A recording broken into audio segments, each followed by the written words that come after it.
بل یہاں پر میں 3 وظیفے ایسے بتاؤں گا انشاءاللہ جو ٹاپ آف دا لسٹ 3 وظائف ہیں مصیبت اور پریشانی میں تکلیف دور کرنے کے لیے، سنت وظائف آپ صلی اللہ علیہ وسلم کی طرف سے تعلیم فرمائے ہوئے. ان میں سے پہلا وظیفہ یہی جس کا قرآن میں بھی ذکر آ گیا کہ جو ان الفاظ کے ساتھ ہمیں پکارے گا، اللہ تعالیٰ فرماتا ہے کذالک ننجی المؤمنین، ہم اہل ایمان کو بھی نجات دیں گے اس طریقے سے، صرف یونس کو نہیں، اہل ایمان کو بھی. چنانچہ اسی کانٹیکسٹ میں پہلا وظیفہ ہے یہ لا الہ الا انت سبحانک انی کنت من الظالمین کا. لیکن اس سے پہلے میں ایک امپورٹنٹ بات کروں دعا کے حوالے سے کہ دعا کی قبولیت کا ایک پروٹوکول بھی ہے. ویسے تو آپ مسئلہ 82 دیکھیں گے، اس میں میں نے اور باتیں بھی کی ہیں، ٹاپک دوسری طرف چلا جائے گا، لیکن انصاف ہے کہ میں اس چیز کو بھی ایڈریس کروں. جامعہ ترمذی میں صحیح سند کے ساتھ یہ حدیث موجود ہے، انٹرنیشنل نمبر کے مطابق 593 نمبر حدیث ہے، اور یہ حدیث مشکات میں آپ کو پہلی جلد میں درود شریف والے چیپٹر میں بھی مل جائے گی. اور مشکات کو میں نے ڈکلیئر کیا ہے مشکات از دا انسائکلوپیڈیا آف حدیث، یعنی آپ کو جتنی حدیثیں سکیٹرڈ فارم میں ملیں گی کتب ستہ اور اس سے بھی باہر 13 کتابوں میں، مشکات میں آپ کو مل جائیں گی. میں نے اسی لیے مشکات پہ پورا لیکچر ریکارڈ کروا دیا ہے، مسئلہ نمبر 111B کے عنوان سے مشکات المصابیح کا مکمل تعارف، وہ ضرور دیکھیں. یعنی مشکات 3 جلدوں میں آپ لے لیں تو انسائکلوپیڈیا آف حدیث آپ کے پاس آ گیا. 6294 احادیث ہیں، اور اس میں چونکہ احادیث کی تکرار نہیں ہے تو کتب ستہ اس کے علاوہ بھی 12-13 کتابیں جو ہیں اس میں کور ہیں، اس میں بھی حدیث موجود ہے. جامعہ ترمذی میں انٹرنیشنل نمبر کے مطابق 593 نمبر. سیدنا عبداللہ ابن مسعود رضی اللہ تعالیٰ عنہ کہتے ہیں کہ ایک دفعہ میں آپ صلی اللہ علیہ وسلم کی موجودگی میں نماز پڑھ رہا تھا، اور سیدنا ابو بکر اور عمر رضی اللہ تعالی عنہما وعلیہم السلام وہ بھی وہاں پہ موجود تھے. میں نماز کے جب یعنی کہ تشہد میں بیٹھا، میں نے اللہ کی حمد کی، التحیات للہ والصلوات والطیبات، اس کے بعد درود پڑھا، اور اس کے بعد میں نے دعا مانگنا شروع کی تو آپ صلی اللہ علیہ وسلم نے ارشاد فرمایا سل تعطا سل تعطا، مانگ تجھے دیا جائے گا، مانگ تجھے دیا جائے گا. یعنی جو درود شریف اور ذکر کے ذریعے متوجہ ہوتا ہے اللہ تعالیٰ اس کی دعا قبول کرتا ہے. اور پھر ابن مسعود ادھر ہی روایت کرتے ہیں، ساتھ ہی جامعہ ترمذی میں دوسری حدیث ہے صحیح سند کے ساتھ کہ ایک شخص آیا، اس نے جو ہے وہ نماز کے دوران حمد و درود کے بغیر ڈائریکٹ اللہ سے مانگنا شروع کر دیا. تو جب وہ فارغ ہوا آپ صلی اللہ علیہ وسلم نے اسے بلا کر کہا کہ سائل تو نے مانگنے میں جلدی کی، تجھے چاہیے کہ جب دعا مانگنے لگے پہلے اللہ کی حمد بیان کر، پھر مجھ پر درود پڑھ، اور پھر اللہ کی طرف متوجہ ہو. اور اس حدیث میں آتا ہے کہ ایک اور شخص آیا، یعنی ابن مسعود وہ خود تھے، اور اس نے اللہ کی حمد اور درود کے ذریعے دعا مانگی تو آپ صلی اللہ علیہ وسلم فرمایا سل تعطا، مانگ تجھے دیا جائے گا، مانگ تجھے دیا جائے گا. درود شریف پہ میں الگ سے بھی لیکچر دے چکا ہوں، مسئلہ نمبر 56 کے عنوان سے 2 گھنٹے کی گفتگو ہے. درود شریف کے صحیح فضائل اور صحیح احکام و مسائل بڑی ڈیٹیل کے ساتھ ہر اینگل سے درود شریف کے حوالے سے آپ کو وہ سمجھ لیں کہ انسائکلوپیڈیا ہے وہ لیکچر، مسئلہ نمبر 56 اہل سنت پاک.com پہ. تو دعا کے لیے حمد اور درود شریف ضروری. اس لیے دیکھیں نماز کی انٹلیکچوئل ترتیب ہے، آپ پہلے دعا کرتے ہیں التحیات للہ والصلوات والطیبات، اللہ کی حمد کرتے ہیں، پھر نبی صلی اللہ علیہ وسلم پر سلام عرض کرتے ہیں السلام علیکہ ایھا النبی، اس کے بعد آپ درود پڑھتے ہیں، اور اینڈ پہ آپ دعا مانگتے ہیں اللہم انی اعوذ بک من عذاب جہنم ومن عذاب القبر ومن فتنة المحیا والممات ومن شر فتنة المسیح الدجال، یا اللہم ربنا آتنا فی الدنیا حسنة وفی الآخرة حسنة وقنا عذاب النار، یا رب اجعلنی مقیم الصلاة ومن ذریتی ربنا وتقبل دعائی ربنا اغفر لی ولوالدی وللمؤمنین یوم یقوم الحساب. کوئی بھی دعائیں مانگیں، یہ بھی مانگیں جو میں وظائف بتا رہا ہوں، کیونکہ بخاری اور مسلم کی متفق علیہ حدیث ہے. مشکات میں آپ کو تشہد والے چیپٹر میں حدیث مل جائے گی کہ نماز میں تشہد میں درود کے بعد جو چاہو اپنے رب سے مانگو، یعنی عربی میں مانگنا ہوگا، دعائیں مانگے، دعائیں معصورہ کتاب و سنت میں جتنی ہیں وہ مانگے، اس کے علاوہ بھی مانگ سکتے ہیں اگر الفاظ درست ہوں لیکن عربی زبان میں. تو یہ پہلا وظیفہ جامعہ ترمذی میں انٹرنیشنل نمبر کے مطابق 3505، مشکات میں 2292 نمبر یہ حدیث ہے، اور قرآن حکیم میں تو ہم پڑھ چکے ہیں سورۃ الانبیاء آیت نمبر 87 اور 88 میں.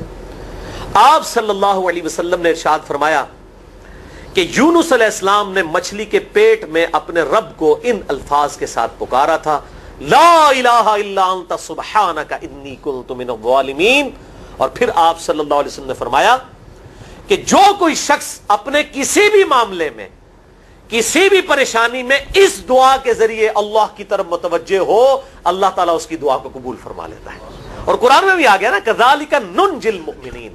اور کتنا بڑا فتویٰ آیا میرے بھائیوں, سورہ الصافات 143 144, فلولا انہ کان من المسبحین, اگر یونس ہمیں ان الفاظ میں ہماری تسبیح نہ کرتا, للبث فی بطنہ الی یوم یبعثون, تو مچھلی کے پیٹ میں قیامت تک مچھلی کے پیٹ میں رہتا اگر اس طرح نہ ہمیں پکارتا, اس کی قبر مچھلی کا پیٹ بن جاتی.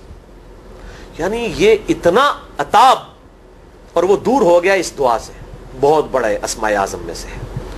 تو یہ بہترین دعا, بہترین وظیفہ, اسماء اعظم میں سے بہترین چیز, اور سب سے بڑھ کر جو میں نے بات کی کہ بہترین استغفار, اللہ سے توبہ مانگنے کا بہترین ذریعہ. اور کس طریقے سے, اے اللہ تو تو پاک ہے نا, تجھ سے تو غلطی نہیں ہوگی, میں بندہ ہوں, غلطی کروں گا, تو اللہ نے تو معاف کرنا ہے نا, کیونکہ جب بندے نے اپنی عاجزی کا اظہار کر لیا ہے اور اللہ تعالیٰ کو بتایا اللہ یہ تیری کوالٹی ہے, تو غلطی نہیں کرتا, تو میں تو انسان ہوں, غلطی کروں. تو یہ ہے پہلا وظیفہ. دوسرا وظیفہ وہ بھی جامعہ ترمذی میں انٹرنیشنل نمبر کے مطابق 3524 نمبر حدیث ہے, لیکن ترمذی کا طریق جو ہے وہ ضعیف ہے. یہ میں پہلے بتا دوں, امام ترمذی نے ساتھ لکھا ہے یہ روایت کمزور ہے, لیکن ضروری نہیں ہوتی کہ روایت اگر ترمذی میں کمزور ہے تو کہیں اور وہ روایت صحیح نہیں موجود ہے. اس کی صحیح سند المستدرک للحاکم میں انٹرنیشنل نمبر کے مطابق 1862 نمبر موجود ہے, اور سنن نسائی الکبریٰ میں 10492 نمبر ہے, اور مشکات میں بھی 2454 نمبر حدیث ہے انٹرنیشنل نمبر کے مطابق. تو صحیح سند المستدرک للحاکم اور سنن نسائی الکبریٰ کے اندر موجود ہے.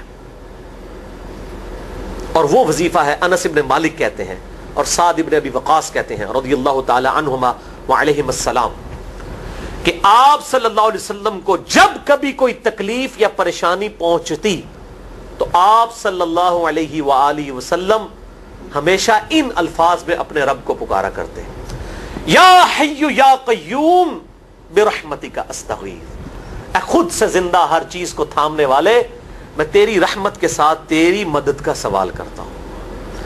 استغیث بولیں گے نا الف کے ساتھ, حمزہ کے ساتھ, تو یہ سنگولر کا صیغہ ہوگا, اور اگر ہم بولیں گے نستغیث نون کے ساتھ تو یہ جمع کا صیغہ بن جائے گا. یہ میں اس لیے بتا رہا ہوں, لوگ پوچھ رہے ہوتے ہیں جی بعض جگہ لکھا ہوتا ہے جناب نستغیث, بعض جگہ لکھا ہوتا ہے استغیث, کیا کریے, وہ نستغیث جمع کا صیغہ بنا لیا جاتا ہے. جیسے دعا ہے سنن ابی داؤد میں اللہم اجرنی من النار, لیکن اگر جمع کا صیغہ بنائیں گے تو اللہم اجرنا من النار ہو جائے گا. اس طریقے سے دعائے قنوت کے الفاظ ہیں اللہم اہدنی فی من ہدیت, تو جمع کا صیغہ ہوگا اللہم اہدنا فی من ہدیت.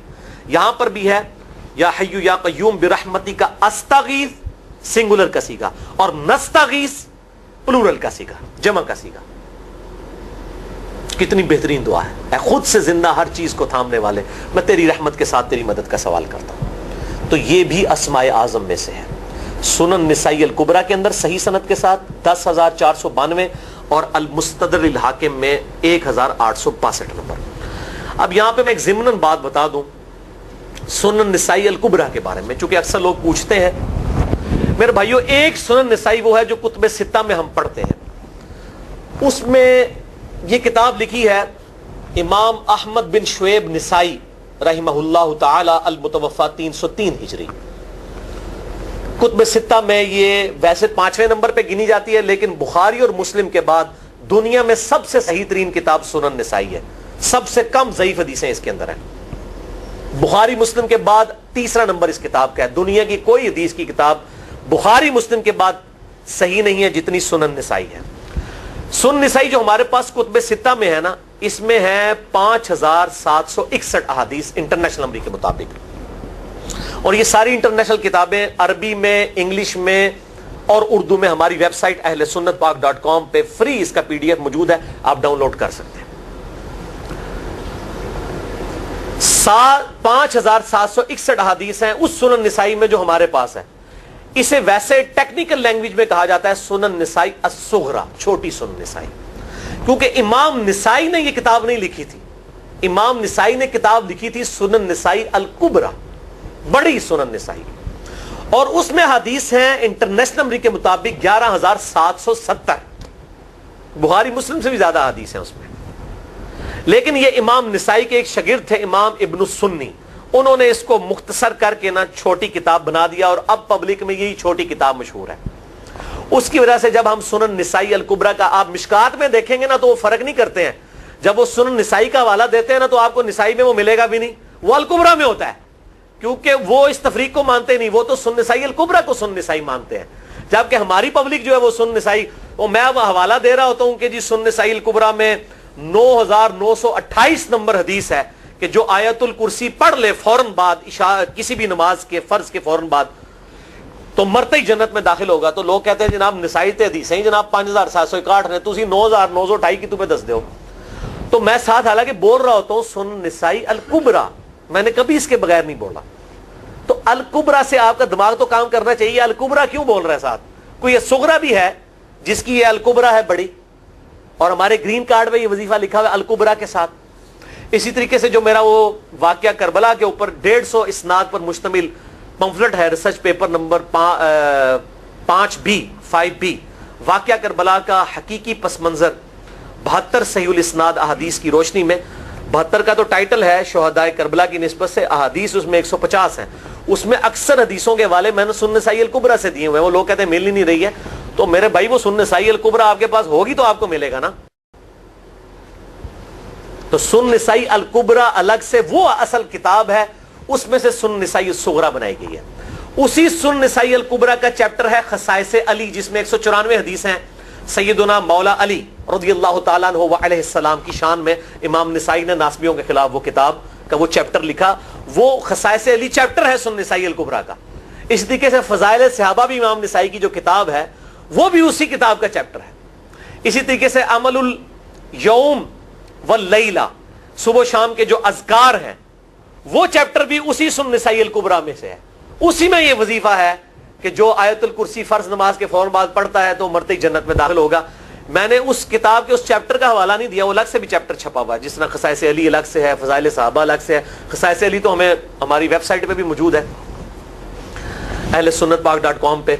فضائل صحابہ بھی اردو ترجمے اور تحکیم کے ساتھ چھپ چکی ہے. اور یہ عمل الیوم واللیلہ، دن رات کے جو اذکار ہیں، یہ بھی الگ سے عربی میں چھپی ہوئی ہے. تو میں اس کا حوالہ نہیں دیتا، میں سنن نسائی الکبریٰ کا کہتا ہوں 9,928 آیت الکرسی کا وظیفہ. تو یہ سنن نسائی الکبریٰ کا میں نے حوالہ دیا ہے یا حی یا قیوم برحمتک استغیث 10,492 صحیح طریقہ ہے. بعض اوقات کسی ایک کتاب میں ضعیف، ترمذی کا اس کا طریق جو ہے وہ ضعیف ہے، سنن نسائی الکبریٰ اور المستدرک للحاکم کا طریق جو ہے وہ بالکل صحیح ہے.